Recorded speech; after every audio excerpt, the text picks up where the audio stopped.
तो चलिए आज अब दिन भर में आखिरकार क्या हुआ उन खबरों को विस्तार से देखते हैं। महाराष्ट्र में उद्धव सरकार गिरने के ठीक 31 दिन बाद उनके सबसे खास सिपहसालार संजय राउत को ईडी ने हिरासत में लिया। मामला 1000 करोड़ के जमीन घोटाले का है। शिवसेना सांसद संजय राउत को 9 घंटे की पूछताछ के बाद ईडी ने हिरासत में लिया। आपको बता दें कि उनके बंगले मैत्री पर सुबह 7 बजे ईडी की टीम पहुंची थी। 10 अधिकारियों ने राउत और उनके भाई विधायक सुनील राउत के कमरों की तलाशी ली। टीम ने उनके और उनके परिवार वालों से भी पूछताछ की। कहा गया कि राउत जांच में सहयोग नहीं कर रहे थे। ईडी ने रविवार को राउत का दादर वाला फ्लैट सील कर दिया। आरोप है कि संजय राउत ने पात्रा चौल जमीन घोटाले के पैसे से यह फ्लैट खरीदा था।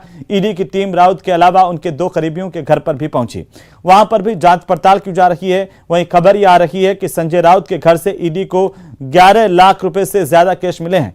अब इस मामले में भी ईडी संजय राउत से सवाल करेगी, इतना कैश आखिरकार राउत ने क्यों रखा था।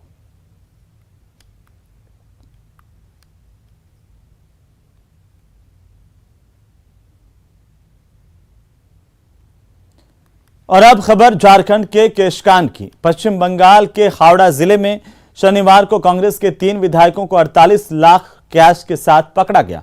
हावड़ा पुलिस ने इस मामले में 3 विधायकों समेत एसयूवी के ड्राइवर और एक सहयोगी को गिरफ्तार किया है। हावड़ा की एसपी स्वाति बंगालिया ने यह जानकारी दी है कि 5 को कोर्ट में पेश किया गया। तीनों को 10 दिन के पुलिस रिमांड पर भेज दिया गया है।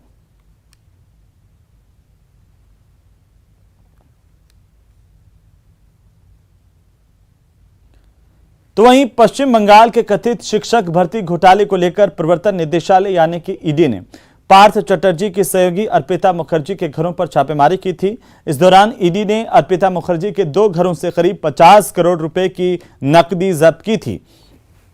ईडी ने अभिनेत्री अर्पिता के घर से सोना भी जब्त किया था। इसे लेकर अब बंगाल के बर्खास्त मंत्री पार्थ चटर्जी ने दावा किया है कि यह पैसा उनका नहीं है।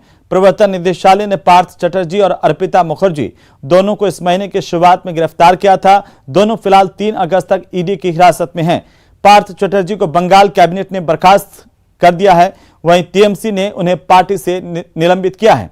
आज पूर्व मंत्री को जांच के लिए कोलकाता के केंद्र सरकार की ओर से संचालित अस्पताल में लाया गया था।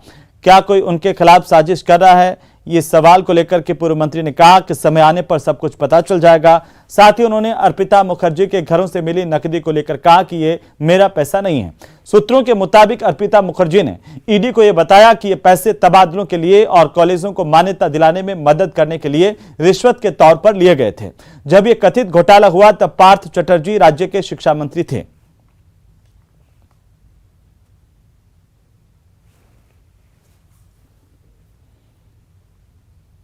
और अब बात एक अच्छी खबर की। कॉमनवेल्थ गेम्स में भारत ने दूसरा गोल्ड और ओवरऑल 5 मेडल जीते हैं। 19 साल के वेटलिफ्टर जेरेमी लालरिनुंगा ने बीच मुकाबले के दौरान चोटिल होने के बावजूद भी हार नहीं मानी और मेंस 67 किलो कैटेगरी में सुनहरी कामयाबी हासिल की है। उन्होंने स्नैच में 140 और क्लीन एंड जर्क में 160 किलो वेट उठाया। इस तरह से उन्होंने कुल 300 किलो वेट उठाया और गोल्ड मेडल अपने नाम किया। इसके साथ ही भारत पदक तालिका में अब 6ठे नंबर पर आ गया है। जेरेमी के स्वर्ण पदक जीतने के साथ ही देश भर में एक बार फिर से खुशी की लहर दौड़ गई।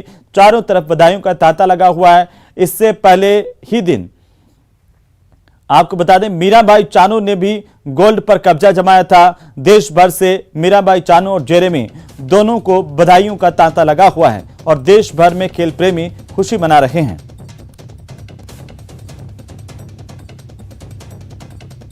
तो वहीं कॉमनवेल्थ गेम्स में भारतीय महिला क्रिकेट टीम ने भी शानदार प्रदर्शन किया है। पाकिस्तान को भारतीय टीम ने 8 विकेट से हरा दिया। 100 रन के लक्ष्य का पीछा करते हुए भारतीय टीम ने शानदार प्रदर्शन किया। 12वें ओवर में सिर्फ 2 विकेट खोकर के जीत हासिल कर ली।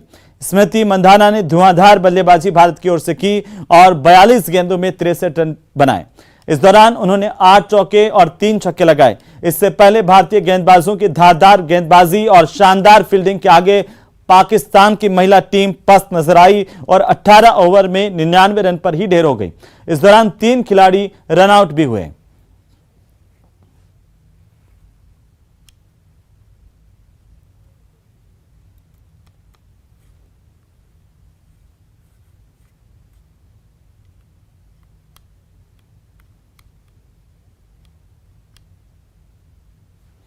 तो वहीं उत्तराखंड में पहाड़ से लेकर के मैदान तक हो रही बारिश ने परेशानी खड़ी कर दी है। पहाड़ी इलाकों में भूस्खलन का खतरा बढ़ गया है। नदी नाले उफान पर हैं और भारी बारिश की वजह से मलबा आने की वजह से कई रास्ते बंद हो गए हैं, जिसके कारण यमुनोत्री धाम की यात्रा पर 2 दिन के लिए रोक लगाई गई है। दरअसल भारी बारिश और लैंडस्लाइड की वजह से यमुनोत्री धाम को जोड़ने वाला जानकी चट्टी पैदल मार्ग भी बनेली के पास क्षतिग्रस्त हुआ है। इसके चलते यमुनोत्री धाम की यात्रा पर बड़कोट प्रशासन ने 2 दिन तक रोक लगा दी है। इससे पहले लैंडस्लाइड से रास्ता जाम होने की वजह से बड़ी संख्या में यात्री फंस गए, लेकिन प्रशासन ने राहत और बचाव का काम तेज करते हुए यमुनोत्री धाम की ओर फंसे सभी यात्रियों को निकाल लिया। तस्वीरें हम आपको दिखाएंगे, लेकिन इन तस्वीरों में आप ये भी देख पाएंगे कि किस तरीके से रास्ता बंद होने के बावजूद भी अपनी जान जोखिम में डाल करके कुछ यात्रियों को निकाला गया। जनपद में लगातार बारिश हो रही है और इस बारिश ने यमुनोत्री धाम की यात्रा को जोखिम भरा बना दिया है। आप ये रिपोर्ट देखिए। उत्तराखंड में पहाड़ से लेकर मैदान तक हो रही बारिश ने परेशानी खड़ी कर दी है। पहाड़ी इलाकों में भूस्खलन का खतरा बढ़ गया है। नदी नाले भी उफान पर हैं। भारी बारिश की वजह से मलबा आने के कारण कई रास्ते बंद हो गए हैं, जिसके कारण यमुनोत्री धाम की यात्रा पर 2 दिन के लिए रोक लगा दी गई है। दरअसल भारी बारिश और लैंडस्लाइड से यमुनोत्री धाम को जोड़ने वाला जानकी चट्टी पैदल मार्च बनेली के पास क्षतिग्रस्त हो गया, जिसके चलते यमुनोत्री धाम की यात्रा पर बड़कोट प्रशासन ने 2 दिन रोक लगा दी है। इससे पहले लैंडस्लाइड से रास्ता जाम होने के कारण बड़ी संख्या में यात्री फंस गए, लेकिन प्रशासन ने राहत बचाव का काम तेज करते हुए यमुनोत्री धाम की ओर फंसे सभी यात्रियों को निकाल लिया। आप तस्वीर में देख सकते हैं कि किस तरह रास्ता बंद होने से जान जोखिम में डालकर यात्रियों को निकाला गया। जनपद में ही रही लगातार बारिश ने यमुनोत्री धाम की यात्रा को जोखिम भरा बना दिया है, जिसके चलते ये फैसला लिया गया। ये प्रथम दृष्टया तो मौसम विभाग के द्वारा बारिश का अलर्ट जारी किया गया है, और दूसरा जो जानकी चट्टी से जो हमारा पैदल मार्ग है बनेली घाट के पास, वो काफ़ी 15-20 मीटर जो है काफ़ी टूट गया है, जिस वजह से जो है अग्रिम 2 दिन के लिए यात्रा को स्थगित किया गया है, ताकि रास्ते को जो है ठीक किया जा सके। और कामेंग नदी में फंसे बच्चे, अरुणाचल प्रदेश के कामेंग नदी में बच्चों के फंसने की खबर मिल रही है। बाढ़ के पानी में ये 2 बच्चे यहां पर फंस गए थे, जिनका रेस्क्यू ऑपरेशन जारी है। स्थानीय लोगों और पुलिस ने यहां पर रेस्क्यू ऑपरेशन चलाया है। ये तस्वीरों में आप देखिए कि किस तरीके से कामेंग नदी में जब पानी का प्रवाह तेज हुआ तो यहाँ पर ये बच्चे पानी में फंस गए। चारों तरफ पानी की आवाजाही हो गई और तेज प्रवाह के पानी में बच्चों के फंसने से जैसे ही स्थानीय लोगों को जानकारी लगी तो हड़कंप मच गया। आनन फानन में पुलिस को इस बात की जानकारी दी गई। पुलिस मौके पर पहुंची। स्थानीय लोगों और पुलिस के साथ यहाँ पर अरुणाचल प्रदेश के कामेंग नदी में रेस्क्यू ऑपरेशन चलाया गया है। इस लाल घेरे में आप देखिए एक चट्टान पर 2 बच्चे बैठे हुए हैं। चारों तरफ पानी का प्रवाह इतना तेज है कि ये बच्चे यहां से नहीं निकल पाए। दरअसल अब स्थानीय लोगों और पुलिस की ओर से यहां पर रेस्क्यू ऑपरेशन चलाया जा रहा है इन बच्चों को बचाने को लेकर। तो वहीं आज सुप्रीम कोर्ट में एक महत्वपूर्ण सुनवाई हुई है। पत्नी से संबंध बनाकर पिता बनने के लिए कैदी की ओर से पैरोल मांगने के मामले को लेकर के सुप्रीम कोर्ट में एक अहम सुनवाई हुई। संतान पैदा करने के कैदी को पैरोल इसके लिए दिया जा सकता है या नहीं, सुप्रीम कोर्ट इस मामले को लेकर के विचार कर रहा है। सुप्रीम कोर्ट राजस्थान सरकार की अर्जी पर मामले में सुनवाई करेगा और अब इस पूरे मामले को लेकर के सुप्रीम कोर्ट में जस्टिस संजीव खन्ना और जस्टिस बेला एम त्रिवेदी की बेंच सुनवाई करेंगी। राज्य सरकार की ओर से राजस्थान हाई कोर्ट के उस आदेश को चुनौती दी गई जिसमें इसी आधार पर उम्र कैद की सजा काट रहे एक व्यक्ति को 15 दिन के लिए रिहा किया गया था। 5 अप्रैल को राजस्थान हाई कोर्ट के जस्टिस फरजंद अली और जस्टिस संदीप मेहता की बेंच ने अजमेर जेल में उम्र कैद की सजा काट रहे नंदलाल को 15 दिनों के लिए पैरोल पर रिहा करने का आदेश इसलिए दे दिया था कि उसको अपनी पत्नी के साथ रहने की अनुमति दी गई। जजों ने यह माना था कि पत्नी की भी अपनी जरूरतें होती हैं, उसका मां बनना प्राकृतिक अधिकार है, इससे उसे वंचित नहीं किया जाना चाहिए।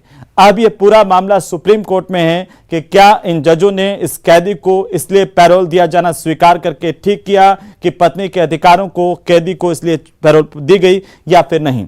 इसे लेकर के सुप्रीम कोर्ट अपना फैसला सुनाएगा।